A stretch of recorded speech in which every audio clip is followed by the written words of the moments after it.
Assalamu alaikum and welcome back to the Today Show. Now today, the Convoy of Hope set off from Islamabad to Kabul by road, equipped with 20 truckloads of aid for struggling families. Joining us to discuss the recent efforts and situation on the ground is somebody who's recently returned from Afghanistan, Yemen and Lebanon, all in one trip. It's a director of fundraising for one of our charity partners, Muslim Hands. A very warm welcome to Yasrab, Shah. Assalamu alaikum. Walaikum assalam wa rahmatullahi wa barakatuh. How are you doing, brother? Alhamdulilah, always a pleasure to see you. Yasrab, welcome back. I mean, that must have been some trip. I've followed some of it to 3 places in the world that are really struggling at the moment. Yeah, incredibly emotional trips. I think the last time I was actually on the Today program with yourself, it was just before we were desperately seeking to get our visas for Afghanistan. And we asked the Islam Channel viewers to make dua that Allah gave us tawfiq to visit to be with our brothers and sisters in Afghanistan. And alhamdulillah, the duas were accepted. So we were there the week before Christmas, so about 6 weeks ago. Then came back from there, and then I was in Yemen for a couple of weeks. And last week I just returned back from Lebanon. And inshallah, I'm going to ask Islam Channel viewers for another dua, which is inshallah tomorrow. The plan is to fly to Turkey and then on to Syria, northern Syria. So we'd ask our beloved Islam Channel viewers to remember us in your du'as. Allah takes us safely, so we can show our brothers and sisters, Islam Channel viewers, the work, the zakat and sadaqah that I've been doing on the ground, the impact it's making on saving lives. Alhamdulillah. Now, just focusing on the Afghanistan-led, because the Convoy of Hope is leaving Islamabad anytime now to Kabul. Tell us a bit about that, please. Yeah, it's okay. So without getting too emotional about the point, but I was obviously in Afghanistan about 6 weeks ago. What I saw there was quite harrowing, to say the least. You know, they're saying that Afghanistan will overtake Yemen in terms of the humanitarian crisis. Which is very difficult to imagine, because the images and the stories that we've seen from Yemen are, I mean, you know, they take me back to 20 plus years ago to 1984 when we saw the famine in Ethiopia.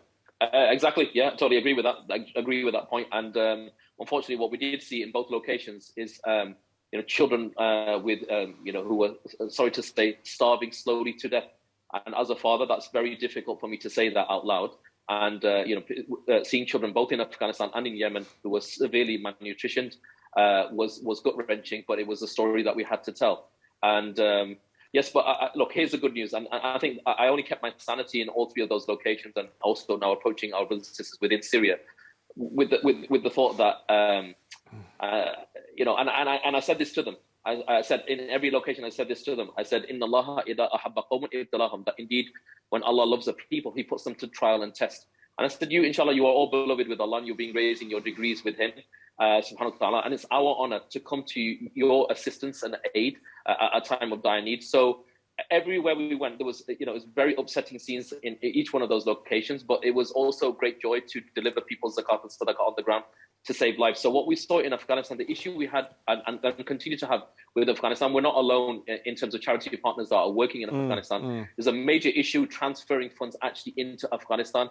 So I'll give you one anecdotal problem that they have. So they're allowed to withdraw up to a maximum of 5% of what is in their bank account every week. That's just simply the aid is not coming out fast enough.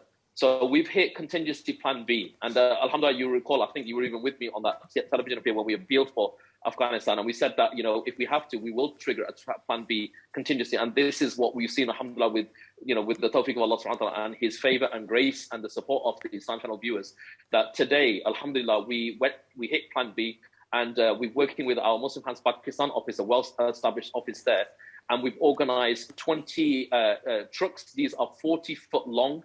They're carrying, you know, enough food supplies for 1,700 families and winter kits.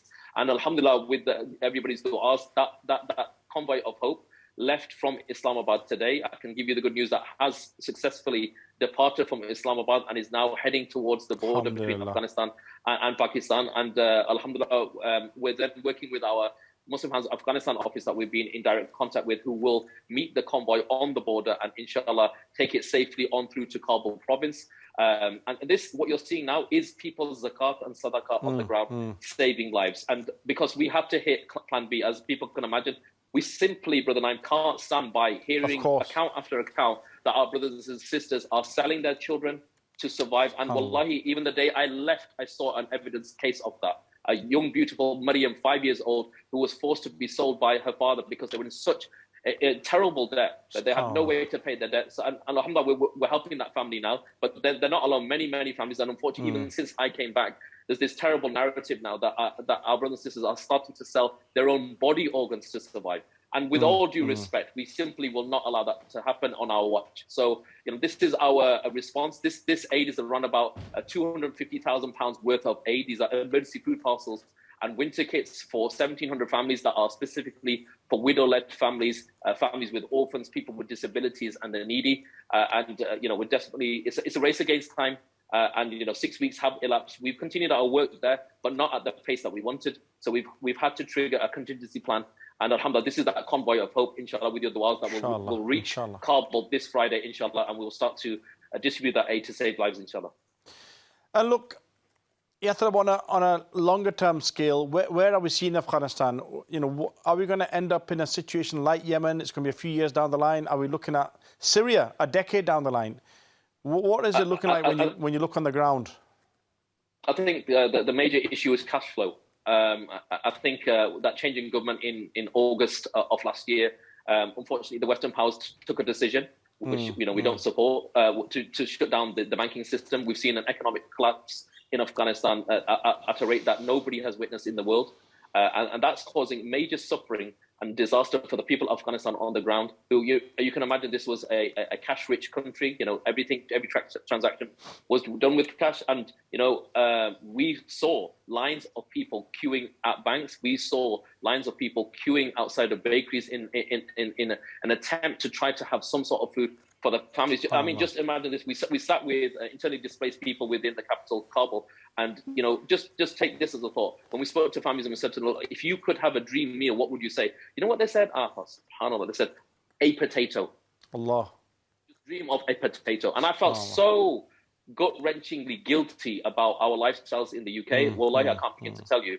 And they are suffering and they are starving. And, even the UN themselves, the World Food Programme, said that there are 9 million people in Afghanistan who are slowly marching towards famine. So for us, as a Muslim first, and as an NGO second, we're not going to stand by and do nothing about that. We firmly believe that we will be asked on the Day of Judgment what we did at a time of crisis where our brothers and sisters in Afghanistan were on the verge of starvation. We want to say we did something. We didn't look away. And alhamdulillah, this is why even the name of the convoy is the Convoy of Hope. We want to bring hope back to those people. And they were so grateful, Brother Naeem, that during COVID and during a very turbulent time in Afghanistan, that Muslim Hands, Islam Channel viewers had reached out to them to provide them with desperately needed zakat and sadaqah. And I'm very proud of that point, and I'm very proud of all the British Muslim charities, mashallah, who are active in Afghanistan and around the world. And what kind of impact does it have, Yasrab, on yourself? I mean, Afghanistan, Yemen, you were in Lebanon, you're off to Syria tomorrow. What kind of impact does it have on yourself when you get back into the UK? Without getting too emotional about the point, it's very difficult. And I'm sure, Brother Naeem, you've been out in the field, you know how it is. And it's, you have to, quote unquote, have your professional hat on. Yep. You try your best to keep it together, whichever location and situation you're in. But I mean, if I'm being very honest with you, when I was in Lebanon, sitting at the feet of my elders from the Syrian brothers and sisters, I was in floods of tears. I just saw my own parents in their eyes. Very difficult to take.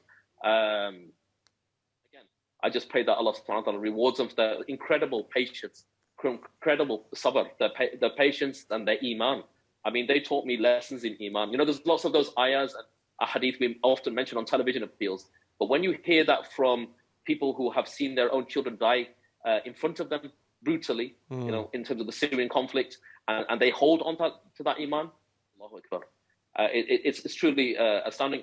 But it's an honor for us to go to their aid at a time that they're desperately needed. But yes, it does have lasting effects on you. I'm not going to lie. But I guess for me, I've tried to channel that in a very positive way, just to try to be even more determined to raise desperately needed funds for all of those, like in Afghanistan, our brothers and sisters in Yemen, and of course our Syrian brothers and sisters. Well, I say Syrian refugees, but actually Palestinian refugees since 1948 and 1967 in Lebanon, as well as the Lebanese families themselves who are desperately struggling following the economic collapse in 2019. Following, you will recall, we even did a television appeal about it, following that the explosion that took place in Beirut. But the economic crisis is absolutely, utterly terrible there as well. And obviously, we're going on to Syria later this week, inshallah. And I know, and I've been told by colleagues that what you've seen in some of those other locations is 5-star compared to what our brothers and sisters in northern Syria are facing, the IDPs. So it's a lesson for me personally in faith and a determination to follow the words of the Prophet when he said, "Khairun nasi anfa'uhum linnas," that the best of you are those who are the most beneficial to mankind. And that's our job. Whenever people thank us, we said, "Wala shukra ala wajib." It's an Arab saying, which is there's no gratitude for something which is a wajib. It's incumbent upon us. And I desperately believe that Muslims sitting in the West, alhamdulillah, no matter our cost of living is increasing here, it's nothing compared to what our brothers and sisters around the world are going through. So it's incumbent upon us as wealthier Muslims to share that wealth and support our brothers and sisters in need. Yasrab, look, may Allah bless you, inshallah, for your efforts and Muslim Hands, the phenomenal work you guys are doing. And also, you're safe on your trip tomorrow and you come back with some positive feedback. Obviously, it's very difficult to bring that. But inshallah, hopefully, every penny that's going out there